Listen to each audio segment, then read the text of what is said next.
자, 2부 시작하도록 하겠습니다. 지금부터 전쟁에 대해서 본격적으로 설명을 하도록 하겠습니다.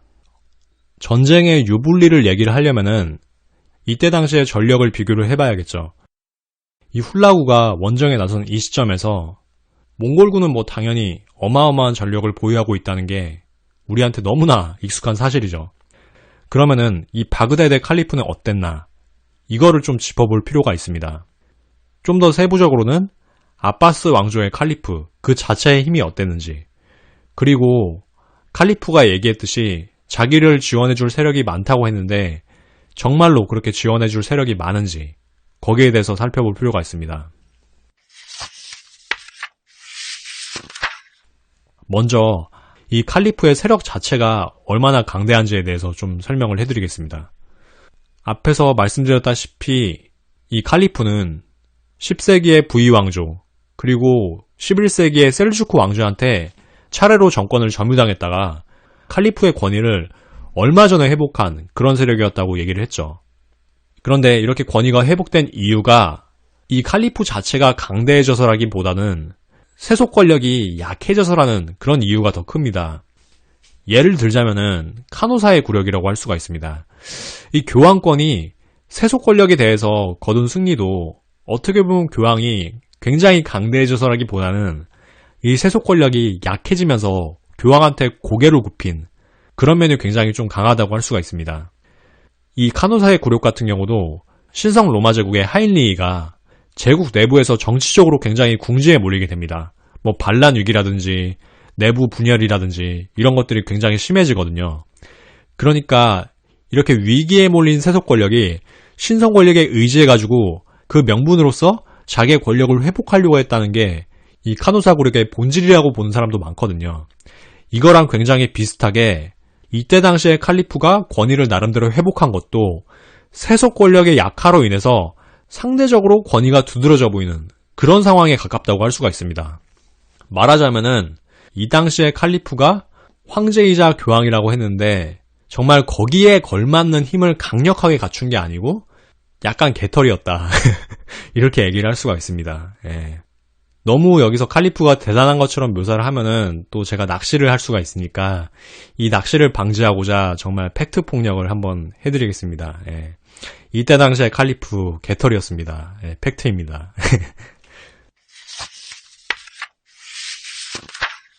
자, 그럼 두 번째로 칼리프를 지원할 만한 세력이 있었냐 하면은 그것도 자연스럽게 아니라고 할 수가 있죠. 왜냐하면 이때 당시에 칼리프가 권위를 회복하게 된 게 세속 권력이 약화가 됐기 때문이라고 얘기를 했었어요. 그러니까 사실상 이 칼리프를 지원할 만한 세력이 굉장히 약화된 그런 상황이었다고 할 수가 있습니다. 대표적으로 칼리프를 지원할 만한 세력이 아이유브 왕조라고 할 수가 있는데 이 아이유브 왕조는 과거에 있었던 십자군 전쟁에서 이슬람 세력의 영웅이었던 살라흐 아딘, 뭐 흔히 살라딘이라고 알려져 있는데 이 살라흐 아딘에 의해서 세워진 그런 왕조였죠.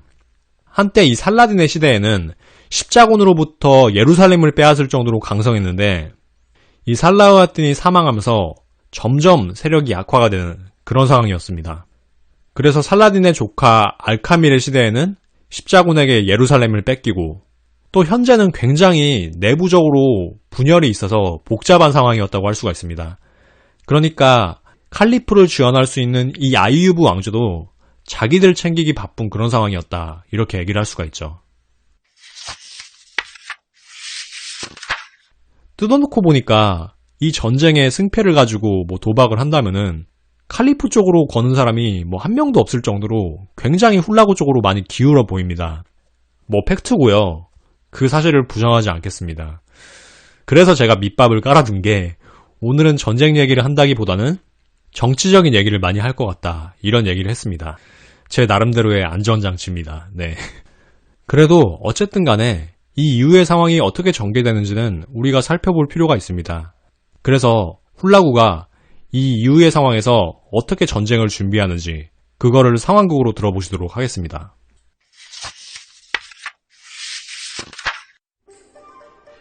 칼리프가 알라신이나 전체 무슬림을 대변할 힘이 없다고 생각한 훌라구는 그의 모든 것을 빼앗기로 결정하였다. 훌라구는 바그다드를 향해 진군하기에 앞서 참모들과 함께 신중하게 전쟁 계획을 수립하기 시작했다. 이번 전쟁은 칼리프와의 전면전이요. 다들 알다시피 바그다드의 칼리프가 여러모로 궁지에 몰려있어. 하지만 영리한 늑대는 그럴수록 사슴의 뒷발이 차이지 않도록 조심하는 법이지. 지금부터 침착하게 먹잇감을 제압하도록 하겠네. 혹시 아이유브 왕조의 술탄이 칼리프를 주연할 기미가 없는가? 훌라구의 물음에 훌라구 휘하의 지휘관 중 가장 우수한 자로서 나이만 출신인 키트 부카가 보고하였다. 키트 부카가 아랍니다. 여전히 아이유브의 술탄은 전혀 움직일 기미가 없습니다. 그들이 움직이지 않고 우리 계획대로만 잘 된다면 이번 전쟁에서 바그다드 칼리프는 지원을 전혀 받지 못하고 외로이 우리와 맞서게 될 것입니다. 예상한 대로긴 하군. 적의 보강 병력이 없다고 해도 우리는 충실히 속국의 부대를 합류시켜 승산을 더욱 높여야만 한다. 속국으로부터의 원군은 출발했다고 하는가? 네, 우리의 기독교 속국인 아르메니아와 조지아의 부대가 무슬림을 토벌한다는 사실에 기뻐하고 있습니다. 그들의 사기가 높아 예상보다 훨씬 더 빠른 수일 내로 당도할 것입니다. 그리고 오래전부터 제국의 초원 각지에서 여러 부족의 군대가 합류하고 있습니다. 좋다. 천천히 전력을 보강한 뒤에 이전까지의 방침대로 조심스럽고 신중하게 진군하도록 하겠다. 칭기스칸께서는 폭풍과 같이 적을 몰아치는 전략을 주로 선택하셨다. 하지만 나는 그런 전략보다는 시간이 지날수록 적이 점점 불리해지는 그런 전략을 취하도록 하겠다. 시간이 갈수록 적이 불리해지는 전략이라 어떤 특별한 다른 구상이 있으십니까? 나는 적이 내부로부터 병들도록 하는 책략을 구사할 것이다. 제국 내에서 종교 간의 화합에 힘써온 형님께서는 어쩌면 싫어하실 수도 있는 그런 책략이겠군. 바그다드 시내 기독교도들을 이용하려고 하시는군요. 자네는 역시 눈치가 빠르군. 바그다드 시내의 기독교인들이 우리 편을 들게 된다면 바그다드는 갈기갈기 찢긴 채로 우리 군을 맞이하게 될 것이야. 훌라구님, 사실 얼마 전에 바그다드 내부의 기독교도 밀사를 자칭하는 인물이 은밀히 우리 군영을 방문하였습니다. 만일에 대비하여 그를 감금해 놓았습니다만 대접은 충실히 잘해주고 있었습니다. 그렇구만. 잘했네. 어서 그 자를 데려오도록 하게. 얼마 후 얼굴에 화색이 도는 밀사가 훌라구의 장막으로 들어왔다. 훌라구님, 은밀히 성을 나와 몽골군을 맞이하라는 명령을 받고 이곳을 찾았습니다. 반가운 일이네. 하지만 그것이 전부라면 좀 부족하네. 우리 군도 이미 바그다드 공략을 위해 충분한 준비를 해놓은 상황이기 때문에 말이지. 꽤나 많은 준비를 하셨으리라 판단합니다만 아직 바그다드의 내부자들만이 알 수 있는 그런 정보는 제대로 파악을 못하시리라 판단합니다. 성 내부자들이 알 수 있는 정보라. 그대가 말하는 것은 무슨 정보인가? 성의 내부 구조와 내정, 그리고 비축된 물자에 관한 정보입니다. 제가 요청하는 사항을 들어주신다면 위협을 무릅쓰고 성 안의 첩보를 빼오도록 하겠습니다. 그 정도의 정보를 가져올 수 있다면 이 훌라구가 기독교인들에게 크게 보답하겠다고 약속하겠네. 감사한 말씀입니다만 저희 기독교인들이 바라는 것은 왕궁에서 머리를 땅에 조아리지 않도록 해주십사 하는 것입니다. 자네들은 세상의 군주가 아닌 신에게만 고개를 숙이고 싶다는 게로군. 칸에게 고개를 숙여 예를 표하는 것이 동네이긴 하나 특별히 몽케 칸에게 자네들의 요청을 전달해서 받아들여지도록 건의하겠네. 우와, 이렇게나 마음을 써주시다니 너무 감사합니다. 그러면 서둘러 바그다드에서 정보를 빼오도록 하겠습니다. 기독교인 사절은 비밀리에 바그다드와 몽골 진지 사이로 오가며 훌라구에게 중요한 첩보를 제공했다. 이에 훌라구는 기독교인들에게 왕궁에게 고개를 숙이지 않는 권리를 비롯해 다양하고 특별한 대우를 약속했다. 훌라구는 나아가서 기독교도와 유대인이 마침내 무슬림의 지배로부터 해방될 수 있다는 꿈도 부추겼다. 바그다드 내부의 기독교인을 포섭한 훌라구는 참모들과 함께 세운 구체적인 바그다드 진군 계획을 지휘관들에게 공표했다. 우리 군은 다음 달인 11월 바그다드를 향해 진군할 것이다. 먼저 바이주 장군. 네! 장군은 티그리스강 서쪽 기슭으로 은밀히 향해서 바그다드의 후방으로 가게, 우리 본군이 적의 눈길을 끈 사이에 배다리를 통해 신속하게 강을 건너 바그다드의 북서쪽에서 내려오게. 명령 받들겠습니다. 그런데 저는 어째서 바그다드의 북서쪽에서 공격을 하는 것입니까? 티그리스 강은 바그다드의 동남쪽을 휘감아 흐르고 있네. 우리가 북쪽과 서쪽에서 그들을 몰아붙이면 바그다드의 북쪽과 서쪽은 우리 군, 동쪽과 남쪽은 강으로 둘러싸여 도망칠 곳이 없네. 적을 궁지로 몰아넣는 것이지. 자네는 바그다드를 서쪽에서 포위하면 되네.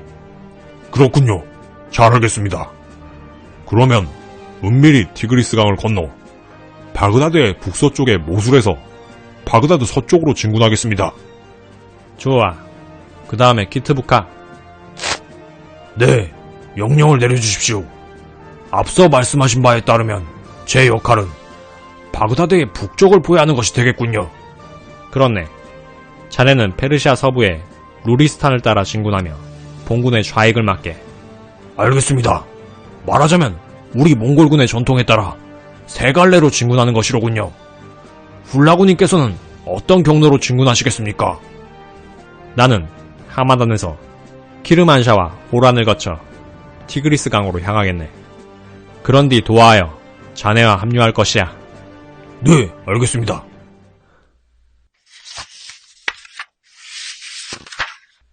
상황극은 전쟁 준비 단계에서의 전략이었습니다.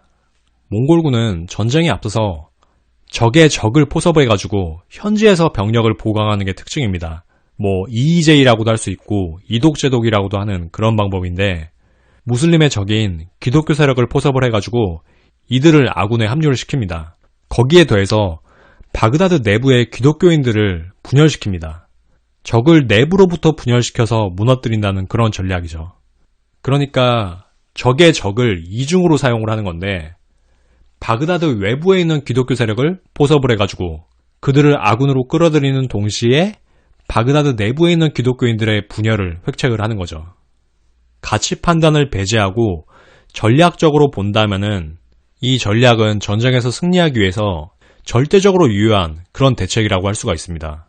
전쟁이라는 게 승리가 너무 절대적인 목표이기 때문에 여러 가지 가치 판단이 배제가 되는 측면이 있지만 좀 경계할 필요가 있다고 생각을 합니다. 이런 내용은 이후의 이야기에서 좀 더 본격적으로 말씀을 드리도록 하겠습니다. 아무튼 간에 몽골군의 공격 전략은 이랬습니다. 바그다드 성에 동서남북 사방이 있죠. 근데 이 바그다드 성 같은 경우는 동쪽이랑 남쪽은 강의 흐름에 의해서 막혀 있습니다. 그렇기 때문에 북쪽이랑 서쪽을 몽골군이 포위를 해가지고 이 바그다드를 사면초가의 상황으로 몰아넣는 게 이 몽골군의 전략이었습니다. 그래서 훌라구를 중심으로 하고 바이주나 키트부카 같은 장군을 부장으로 해가지고 세 갈래의 군대를 이끌고 바그다드의 북쪽과 서쪽을 포위하는 게 몽골군의 전략이었습니다. 그런데 이러려면은 티그리스 강을 도하해야 됐습니다. 그런데 꽁꽁 언강을 건널 수 있었던 러시아하고는 달리 이 바그다드 같은 경우는 한겨울에도 10도 안팎의 기온을 자랑합니다. 굉장히 더운 곳이죠. 그래서 강이 얼었을 때 건널 수가 없어서 배다리, 그러니까 배를 엮어서 다리 형식으로 강을 건널 수 있게 하는 그런 장비를 몽골군이 고안을 해가지고 이 바그다드 공략 도중에 도하에 이용을 하게 됩니다. 몽골군이 워낙에 기습적으로 인적이 드물고 군의 배치가 없는 곳을 선택을 했기 때문에 이 강을 무사히 도하할 수 있게 되고요. 몽골군은 차츰 북쪽과 서쪽에서 이 바그다드로 좁혀오게 됩니다.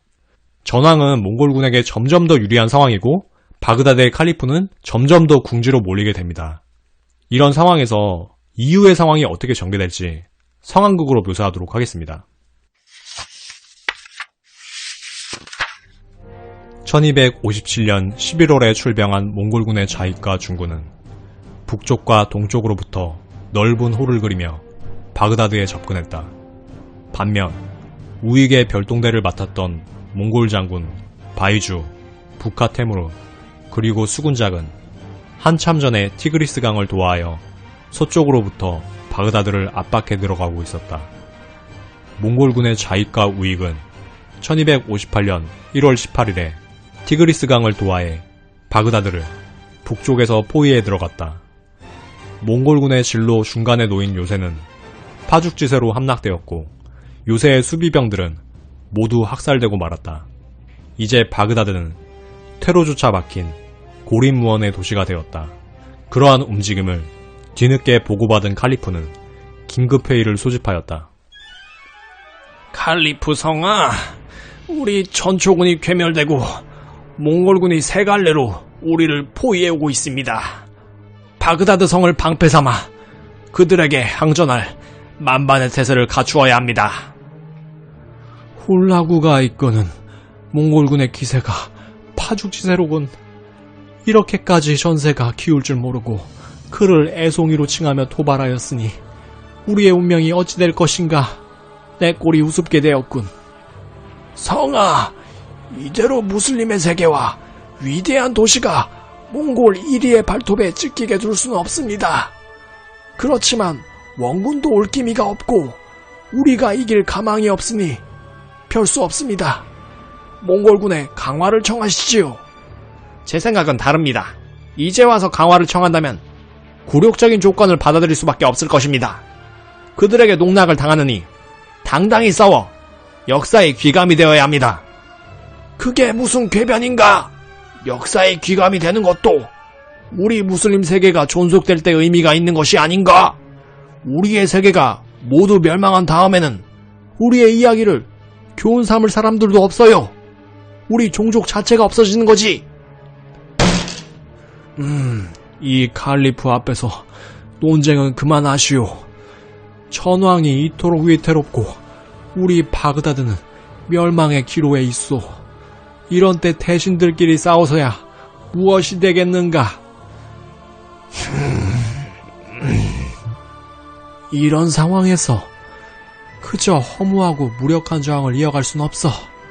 결심했소. 일단 강화를 청해보겠네. 그것은 안 됩니다. 조용히 하게. 자, 누구를 사신으로 보내면 좋겠나? 아무래도 우리 순위파 무슬림이 나서기보다는 몽골 측과 친밀한 방패막이가 필요할 것 같습니다. 몽골의 몽개칸과 그 형제 훌라구는 네스토리우스 교도라고 합니다. 그러니 네스토리우스 총대주교, 즉 가톨리코스의 주교에 있는 마키카를 사신으로 보내는 것이 좋겠습니다. 아니, 그게 무슨 말도 안 되는 소리입니까? 네스토리우스 교도를 대표하는 자가 무슨 이유로 우리의 입장을 애써 대변하겠습니까? 마키카를 사신으로 보내면 그가 몽골군의 앞잡이가 될 것입니다. 닥치게! 그보다 더 나은 안이 있으면 이야기해보게. 더 나은 생각이 있습니다. 아하! 이미 결정되었네. 더 이상 반발하면 이 칼리프에 대한 중대한 항명으로 간주할 것이야. 칼리프는 끝내 몽골인들을 달래기 위해 네스토리우스의 총대주교인 마키카 그리고 자기들 순위파 무슬림과 반대파인 열렬한 시아파 교도를 함께 사신으로 보냈다. 몽골인과 비슷한 종교적 입장을 가진 사신을 보냄으로써 몽골군의 환심을 사려고 한 것이었다. 네스토리우스 교의 총대주교 마키카는 훌라구에게 칼리프의 입장을 전달하였다. 안녕하십니까? 저는 네스토리우스의 총대주교인 마키카입니다. 훌라구입니다. 말씀은 많이 들었습니다. 좋은 말씀을 청하고 싶지만 칼리프의 사신으로 오셨다 하니 칼리프의 전원부터 듣겠습니다. 알겠습니다. 그러면 칼리프의 전원부터 전하도록 하겠습니다. 아빠스 왕조의 칼리프 말무스타심이 몽골군의 오를로크 훌라구에게 전하네. 나는 몽골의 데칸에게 항복을 하고 대량의 공물을 바칠 것을 약속하네. 이 훌라구가 듣기엔 지나치게 건조한 이야기로군. 그게 다입니까? 일단은 그렇습니다만 훌라구님께서 불만족하실 때를 대비해 예비사항을 지시하셨습니다. 그 칼리프 말을 참 피곤하게 하는군. 그 예사항인지 뭔지 그것까지 전달해 주시오.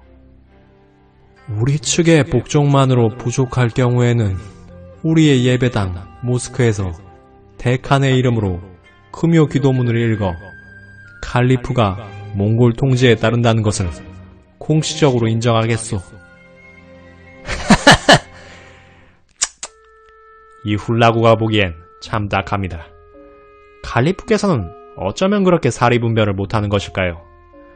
내가 바그다드를 공격하면 세상에서 가장 부유한 도시의 부를 한 손에 넣을 수가 있는 판에 내가 멍청하게 칼리프의 변변치 않은 조건에 합의를 해줄 거라고 생각한 걸까요? 잘 알겠습니다. 그렇게 생각한단 말씀이시군요. 그러면 서둘러 돌아가 칼리프에게 몽골군의 뜻을 전하겠습니다. 글쎄요. 굳이 거절한다는 말 한마디를 전하러 먼 길을 돌아가실 필요가 있겠습니까? 여기 머물면서 바그다드가 함락된 뒤에 우리와 함께 바그다드 시내로 들어가시죠. 바그다드가 함락되면 마키카님에게 칼리프의 궁 하나를 내어드리죠. 그리고 칼리프에게는 우리 측 사신을 통해 거절하겠다는 짧은 전원만 보내겠소. 그럴까요? 바그다드가 함락되면 정말로 칼리프의 궁을 하나 주시는 겁니까? 내가 한 입으로 두 말 하겠습니까? 물론이죠. 고맙습니다. 1258년 1월 마지막 주에 침략군은 도시를 둘러싸면서 도시 성벽 바깥에 넓은 교회를 점령했다. 바그다드는 수많은 민중으로 가득 차 있었다. 본래 도시에 거주하던 주민 외에 몽골군에게 공격당해 함락당한 주변 도시에서 피난민들이 도망쳐온 것이다. 이런 상황에서 몽골군은 먼저 원거리 무기를 이용해 성을 공격하기로 마음먹었다. 그들은 눈앞에 있는 나무를 즉석에서 무기의 재료로 활용하였다. 그 재료는 아랍인들이 수백 년에 걸쳐 길러온 키가 큰 야자나무들이었다. 몽골군은 이 나무를 베어 그 줄기로 치명적인 발사무기를 만들었다. 러시아 도시를 공격할 때와는 달리 바그다드에서는 큰 도시를 둘러쌀 나무가 충분하지 않았기 때문에 깊은 도랑과 누벽으로 도시가 둘러싸여 있었다. 몽골군은 이러한 바그다드 성을 향해 무시무시한 포격을 가했다. 당시까지 아랍인들은 전투에서 불을 뿜는 무기가 사용된다는 것을 알고는 있었지만 이때까지만 해도 화약의 힘을 거의 경험해 본 적이 없었다.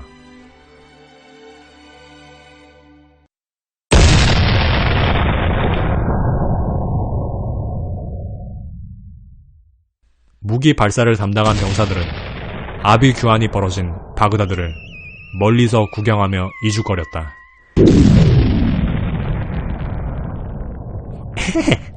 이번에 화약 제조법을 개량한 보람이 있군.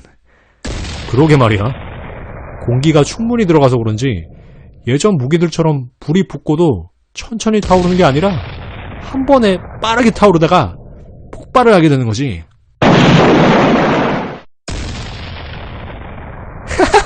재밌군, 재밌어. 굳이 적과 대면하여 전투를 벌이지 않고도 이렇게 놀이하듯이 적을 파멸시킬 수 있단 말이지. 몽골군의 원거리 무기는 발사할 물체를 놓거나 넣는 판과 관이 작아 병사 혼자서도 손쉽게 조작을 할 수 있었다. 몽골군은 이 무기들을 더욱 다루기 편하게 하려고 작은 관에는 나무에 손잡이를 붙였으며 큰 관은 이동의 편의를 위해 밑에 바퀴를 달았다. 큰 관들은 독이나 금속으로 만든 상자를 발사했고 안에는 파편들이 들어있었다.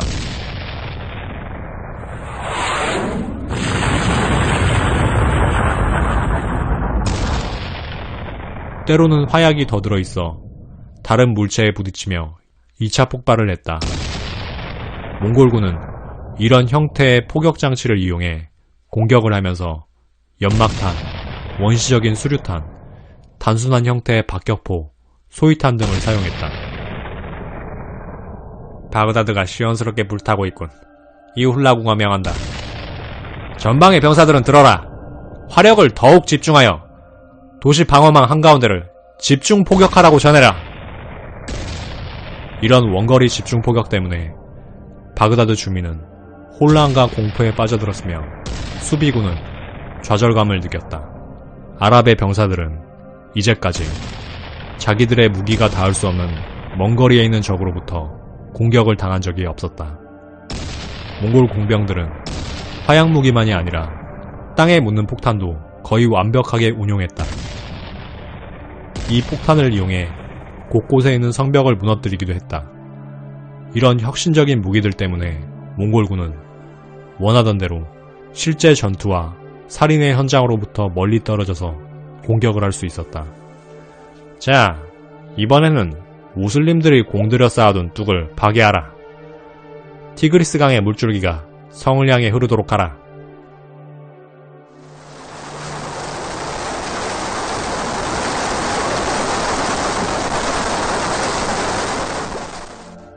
이어서 훌라구는 티그리스 강의 물줄기로 칼리프 진영을 물바다로 만들었다.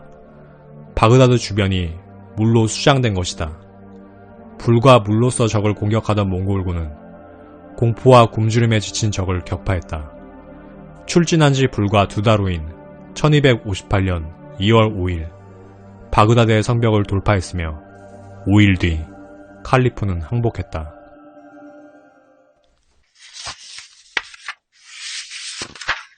상황극에 대한 이야기를 하고 다음으로 이어가도록 하겠습니다. 이번 상황극은 2개의 테마 정도가 있는 것 같아요. 먼저 협상, 그리고 두 번째로 원거리 포격. 이 2가지 키워드가 핵심이라고 할 수가 있을 것 같습니다. 먼저 협상에 대한 이야기를 해보겠습니다. 협상이 지향해야 될 기본 요소가 뭔가 생각을 해보면은 일단은 현상 파악이라는 생각이 듭니다. 현재 상황에서 협상으로 달성할 수 있는 게 무엇인지 그걸 정확하게 파악하고 현실적으로 협상을 통해서 어느 수준까지 내가 이득을 얻을 수 있는지 이걸 정말 정확하게 정말 냉철하게 분석을 해야겠죠. 그런데 이 칼리프 같은 경우는 이런 현실 판단과 현실적인 협상 조건 측면에서 모두 문제가 아주 큽니다. 앞서서 몽골군이 그냥 투항하라고 요청을 했을 때 그걸 거부했기 때문에 사실상 이 칼리프의 안전은 전혀 보장을 할 수가 없는 그런 상황이었습니다. 근데도 자기의 안전을 보전을 하면서 몽골군에게 공물을 바치겠다. 이런 아주 제한된 조건에 강화를 하겠다고 얘기를 하죠. 훌라구는 코웃음을 칠 수밖에 없습니다. 그냥 자기가 바그다드를 공격하면은 바그다드의 모든 재화를 약탈을 할 수가 있거든요. 제가 봤을 때 이때 칼리프가 조건으로 해야 됐던 거는 자기의 안전을 보장하는 게 아니었습니다. 이제 자기의 안전은 전혀 보장을 할 수가 없고요. 조금이라도 협상할 수 있는 여지가 있었던 거는 이 바그다드 성의 주민이 조금이라도 더 안전을 보장받는 길이었습니다. 몽골군이 점령한 지역의 주민들을 학살을 했다. 이런 사례들이 너무나 많긴 하지만 그럼에도 불구하고 사전에 이런 주민들의 안전을 보장받는 그런 협상을 하면은 조금이라도 한 명이라도 더 이 주민들의 목숨을 살릴 수 있는 그런 가능성이 높아지잖아요. 근데 이 칼리프 같은 경우는 처음에 훌라구와 서신을 주고받을 때는 단지 자신의 자존을 지키기 위한 그런 선택을 하게 되고 그 다음에 자기의 자존을 완전히 굽히고 굴복하려고 하는 순간조차도 자기의 안위를 지키기 위한 그런 사신을 보내게 됩니다. 참 그러니까 중세에는 지휘층의 자존이나 안위 때문에 이 백성들이나 주민들의 안전이 그냥 마음대로 휘둘리고 그냥 희생당한다는 측면에서 구시대라고 할 수가 있는 것 같습니다. 그런 구시대에서 점점 나아가서 민중이 가장 중심이 된 사회, 그런 사회가 된 게 어떻게 보면 역사가 발전해온 가장 큰 의의가 아닌가 싶습니다. 참 그리고 웃긴 게 이 칼리프 같은 경우는 사신도 정말 잘못 선택했죠. 사신이라고 하면은 신라시대 때 일본으로 파견돼서 목숨을 걸고 협상했던 박재상이라든지 삼국지에서 오나라로 파견됐던 등지라든지 그런 식으로 목숨을 걸고 교섭에 임했던 그런 대단한 사신들이 많이 있잖아요. 그 사신들이 왜 대단한 거냐면은 자기가 소속된 세력의 권익을 최대한으로 보장받기 위해서 자기의 목숨까지도 내놓고 일을 한다는 점 때문에 굉장히 존중을 받는 거죠. 그런데 이 바그다드 칼리프 같은 경우는 가장 자기들의 권익을 대변하기에 부적절한 대상을 선택을 하게 됩니다. 네스트리우스교 주교를 선택을 하고 또 자기네들과의 반대 분파인 시아파 무슬림들을 사신으로 보냅니다. 그들이 몽골군과 달갑게 얘기를 하고 부드럽게 얘기를 할 수 있을지 모르지만 전혀 이 바그다드의 권익을 보장할 수 있는 그런 얘기는 하지 않을 겁니다. 어쩔 수 없이 자신의 일신의 보전, 그리고 자기네 교파의 보전을 생각할 수밖에 없는 그 사람들을 사신으로 보냈다는 것 자체도 엄청난 미스입니다. 그러니까 이 칼리프의 협상과 외교는 정말 최악의 선택들이 조합된 그런 최악의 결과물이었고, 그 결과물로서 사신으로 보냈던 네스트리우스교 대주교 마키카가 그냥 몽골군의 포섭이 되게 됩니다. 자, 이런 상황에서 아까 말씀드렸던 원거리 포격이 시작되게 됩니다. 저는 전쟁의 역사에서 이 폭발이라는 게 굉장한 비극을 초래했다고 생각을 하는 사람입니다. 역사학자들의 묘사로는 근거리 무기에서 원거리 무기로, 그러니까 그냥 칼이나 창에서 화살로, 그리고 이 화살에서 열병기, 그러니까 화포나 화약처럼 폭발을 유도하는 그런 열병기로서의 전환이 굉장히 중요하다고 얘기를 하는데, 그만큼 전쟁사에서 비극이라고 볼 수도 있습니다. 왜냐하면 폭발이라는 것 자체가 수많은 인명의 학살을, 그 현장 자체를 보여주는 게 아니고 그 불꽃을 보여줌으로써 전쟁 자체가 스펙터클화 됩니다. 물론 13세기의 전쟁이라는 게 오늘날처럼 어마어마한 폭발 무기는 아니지만 이 화포나 폭발물을 거의 처음 접한 바그다드의 혼란은 엄청났을 겁니다. 그리고 나서 이 화약무기가 개발된 이래로 계속 개량되고 그 성능이 증대되면서 전쟁은 적의 고통을 직접 대면할 수 있는 그런 참극이 아니라 점점 게임처럼 변화하게 됩니다.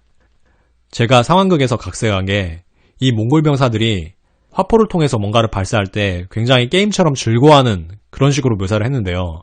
그런 것 자체가 우리가 이 화기를 사용한 전쟁을 좀 더 비판적으로 바라볼 필요가 있다, 이런 거를 좀 시사하기 위해서인데요.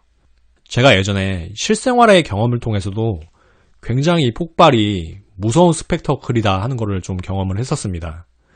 제가 고등학교 시절에 9.11을 겪었거든요. 그러니까 2001년 9월 11일이죠.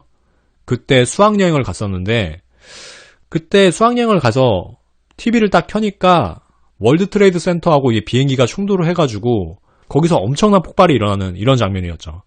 근데 그때 당시에 저랑 같이 수학여행 갔던 애들이 영화 같다, 멋있다, 이런 식으로 얘기를 했었어요. 저는 그때 당시에도 좀 뭔가 서늘한 기분이 있었어요. 그런데 그 기분의 정체가 뭔지는 좀 정확지가 않더라고요. 그리고 나서 얼마 안 있다가 이라크 전쟁이 일어났죠. 2003년에. 근데 이번에도 애들이 TV를 켜더니 이라크를 향해서 미국이 포격하는 장면, 그러니까 어두운 하늘에 불꽃놀이 하듯이 이렇게 불꽃이 수놓아지는 것 같은 그런 장면을 일부러 좀 캐치를 한 것 같아요. 언론사에서. 그 장면을 보고 나서 또 영화 같다, 멋있다, 이런 얘기를 하더라고요. 그때는 또 정말 서늘했죠. 이 경험이 누적이 됐기 때문에. 그런데도 정말 뭐가 문제인지에 대한 명확한 인식이나 생각의 정리는 되지가 않았습니다. 그런 생각을 한참 동안 그냥 잠재적으로 가지고 있다가 대학 오고 대학 졸업하고 하면서 여러 가지 책을 보면서 느낀 건데, 전쟁이라는 것 자체가 점점 스펙터클화 된다. 서로 대면해서 창을 찌르고 칼을 찌르면 적어도 적이 고통스러워하는 모습을 보거나 하면서 자기가 양심의 가책을 느낄 수 있는 여지가 조금이라도 많잖아요. 근데 그냥 버튼을 누르거나 원거리에서 뭐를 발사하거나 하면은 그냥 뭔가가 폭발하는구나 하는 건 알지만 그 안에서 얼마나 많은 사람들이 죽고 고통스러워하는지는 사실상 가려지게 되는 거죠. 그 폭발, 그 화염 속으로. 그렇기 때문에 이 폭발이라는 게 굉장히 위험하고 전쟁사에 있어서 가장 큰 비극 중에 하나라고 생각을 하는 바입니다. 제가 전쟁에 대한 책을 보면서도 굉장히 동의했던 부분들 중에 하나인데, 여러분들께서도 비슷한 인식을 가지시지 않을까, 그런 생각이 좀 듭니다. 우리가 전쟁을 미디어로 바라볼 때 그 외관이나 이미지로 너무 게임처럼 바라보지 말고 그 안에 고통스러워하는 사람들의 그런 울부짖음을 항상 생각을 해야 된다는 겁니다. 그리고 부연 설명을 해서 이 전쟁 자체만 분석을 하면은 이 전쟁 자체는 칭기스칸이 호라즘을 공격할 때 우르겐치라는 도시를 공격했을 때의 패턴과 굉장히 비슷합니다. 이 우르겐치가 칭기스칸의 후예들 특집에서는 어떻게 다뤄졌었냐면은 주치와 차가타이를 화해시키려고 했던 그런 전쟁이었다고 얘기를 했습니다. 결국에 그 감정의 골이 더 깊어지긴 했지만 어찌되었든 간에 이 우르겐치를 공격할 때 처음에는 화공을 하고 포격을 하고 그 다음에 수공으로 나섰죠. 물기를 돌려가지고 이 성을 수장시키고 그 다음에 마지막에 학살까지 자행을 했습니다.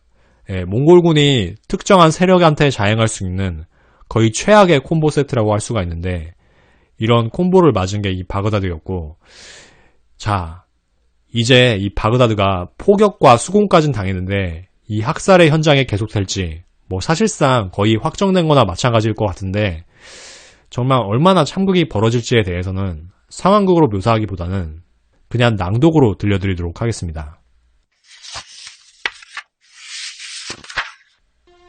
훌라군은 도시의 약탈을 준비하기 위해 바그다드 주민에게 무기를 다 내려놓고 모든 물자를 버리고 도시 밖으로 나가라고 명령했다. 수비군이 그 명령에 따르지 않고 달아나려고 하자 몽골군은 그들을 추격하여 베어버렸다.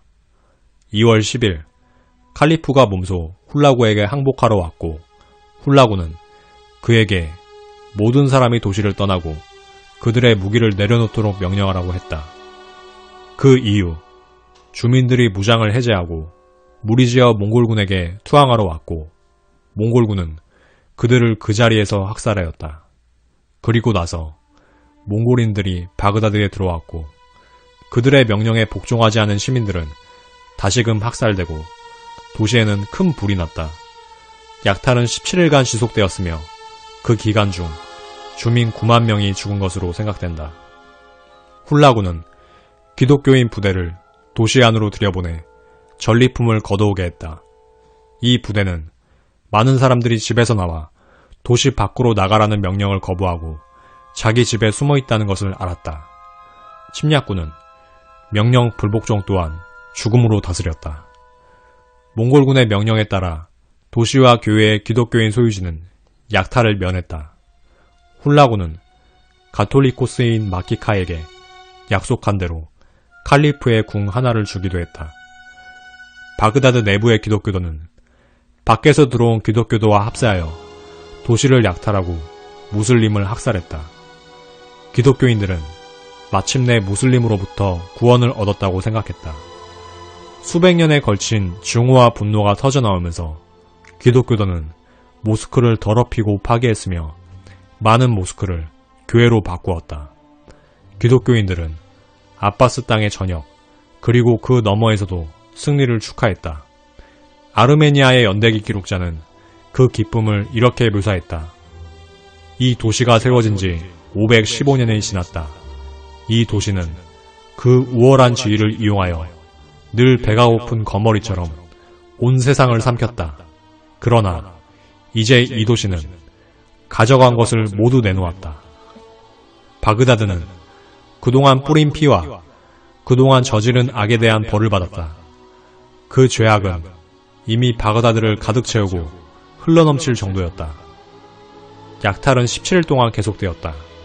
침략자들이 저지른 짓인지 아니면 우연인지 도시에는 불이 붙었다. 훌라구는 길게 늘어선 아바스 왕자의 칼리프의 무덤을 기독교인들이 파괴하는 것을 허락했다. 이어 포로로 잡은 칼리프를 도시 바깥 자신의 진지로 불러들였다. 아르메니아의 연대기 기록자 아칸츠의 그리고르에 따르면 훌라구는 칼리프를 사흘간 가두고 물도 먹을 것도 주지 않은 뒤 데리고 나와 그의 앞에 금과 보물을 잔뜩 쌓았다고 한다. 그리고 나서 훌라구는 항거가 불가능한 칼리프에게 명했다. 자, 어디 돼지처럼 저 금은보화를 처먹어 보거라. 저런 금품들을 어떻게 먹으란 말이오?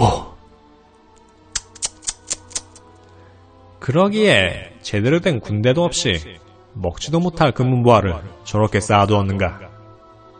훌라구는 이어 칼리프와 남성 상속자들에게 사형을 선고했지만 그들의 높은 지위를 감안하여 몽골식으로 처형하는 명예를 베풀어 주었다. 즉, 피를 흘리지 않고 죽게 해준 것이다. 전해져오는 이야기는 세부사항만 다를 뿐 모두 비슷하다. 몽골군은 그들을 양탄자에 둘둘 말거나 자루에 넣은 다음 입구를 꿰맸다. 그런 뒤에 몽골 전사들이 발로 차거나 말을 이용해 짓밟았다. 칼리프로 말하자면 몽골인들은 그에게 재화를 모두 인계하고 모든 은시처를 공개토록 하였지만 그의 품위를 존중하여 피를 흘리는 것은 피할 수 있었던 듯하다. 몽골군은 불과 2년 만에 서쪽의 유럽 십자군과 동쪽의 셀주쿠 투르크가 200년 동안 지속적인 노력을 기울였어도 하지 못했던 일을 해냈다. 그들은 아랍 세계의 심장부를 정복했다. 그 이후 2003년 미군과 영국군이 들어올 때까지 무슬림이 아닌 부대가 바그다드나 이라크를 정복한 일은 없었다. 이 무렵 지중해 연안의 몇 개 성과 작은 도시들을 점령하고 있던 십자군은 몽골군의 진군을 주의 깊게 지켜보고 있었다. 갑자기 바그다드가 함락되자 그들은 몽골군과 동맹을 맺고 그들의 승리를 공유할 수 있다고 판단했다.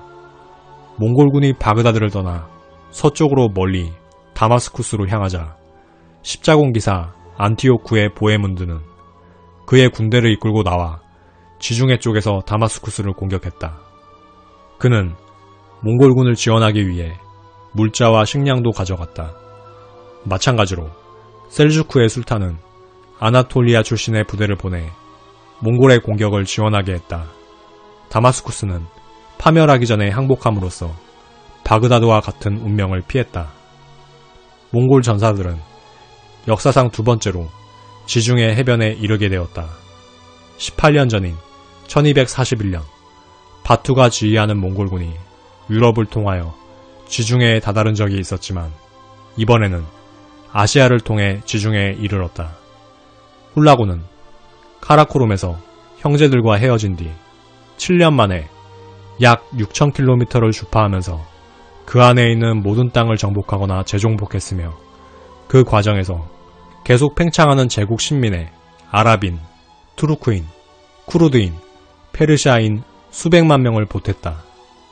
탄생 후 600년이 지난 이 시점에 이슬람교는 퍼질 대로 퍼져 변경지대 몇 군데에서는 통제력을 잃기도 했다.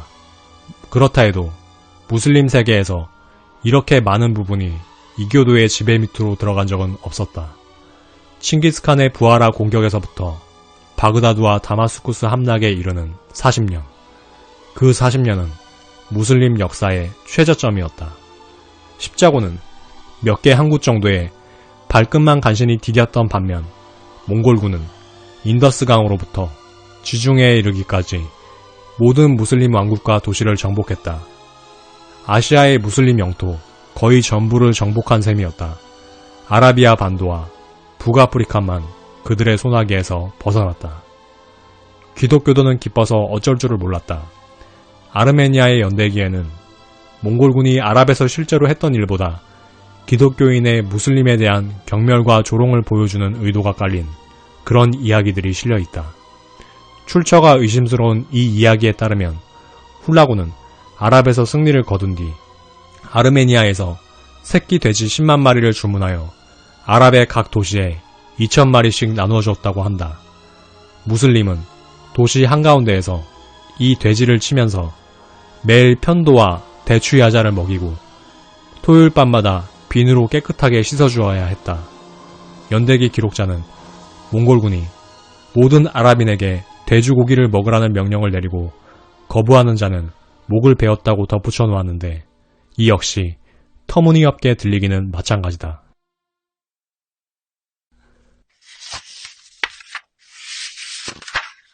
자, 역시나 몽골군은 끝까지 저항하는 적에 대해서 학살과 약탈로 대응을 하게 됩니다.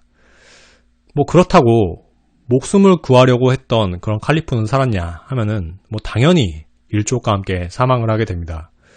그나마 몽골식으로 처형된 게 다행이라고 할 수 있을 정도로 굉장히 참혹한 참변을 겪게 되는 거죠. 이 바그다드는.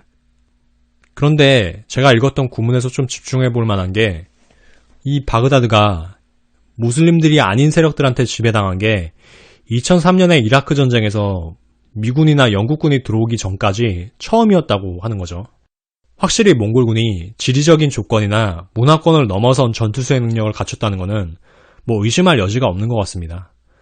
뭐 그 비결이라고 하면은 워낙에 전투수행 능력이 기본적으로 뛰어나기도 하지만 당시에 가장 최첨단 무기를 가지고 있었고 또 거기에 더해서 상대방의 정치적인 내부 사정이 어떤지 그리고 외교적으로 어떤지 적이 사용하는 무기는 어떤지 적의 요새가 어느 정도인지 뭐 이런 등등들을 1, 2년에 걸쳐서 대전략이든 세부 전략이든 모든 정보를 끌어모아가지고 이렇게 준비를 했거든요. 예, 이런 정보전의 승리라고 할 수가 있겠죠.